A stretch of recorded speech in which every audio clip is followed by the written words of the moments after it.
আমরা যারা এদের সাথে জড়িত আছে সন্ত্রাসী তাদের কাছে আমরা নেককার জানাই এবং তাদের আমরা সুষ্ঠু বিচার চাই এবং যদি আমরা যে দাবিগুলো দিয়েছি এগুলো যদি না মানা হয় তাহলে আমরা কঠোর কঠোর পদক্ষেপ নিতে বাধ্য হব। আমরা আমরা কলেজ কর্তৃপক্ষ একটা কাপুরুষের মতো কাজ করছে।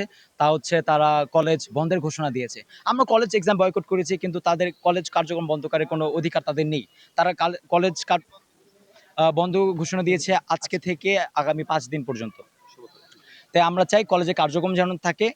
যারা সাধারণ শিক্ষার্থী আছে যারা কলেজের কার্যক্রমে যারা অংশগ্রহণ করতে চায় যেমন আমাদের দাবি নিয়ে যেন আমরা আসতে পারি, যেন কলেজ ক্যাম্পাস যেন বন্ধ না হয়। আমরা এক্সাম এবং ক্লাস বয়কট করতেছি কিন্তু ক্যাম্পাস কেন বন্ধ থাকবে? আমরা যেন এসে আমাদের দাবি দাবা আমাদের আবদারগুলো যেন আমরা পূরণ করতে পারি। এই দাবি দাবা আবদার যেন পূরণই না আমরা যেন নাই পাই তাই জন্য তো তারা কলেজে বন্ধ ঘোষণা দিয়েছে। আজকে যদি কলেজ বন্ধ ঘোষণা দেয় কয়েকদিন ৫ দিন পর আমরা সবাই ভুলে যাব, আবার কেউ আসবেন, আপনারা তো আসবেন না। তখন কি হবে? এটা ধামাচাপা পড়ে যাবে, সবাই চলে যাবে।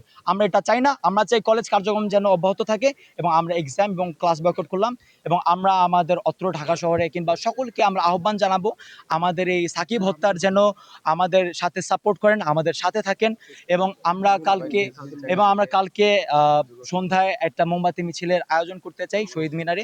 একটা শান্তিপূর্ণ সুষ্ঠুভাবে আমরা চাবো যে সবাই যেন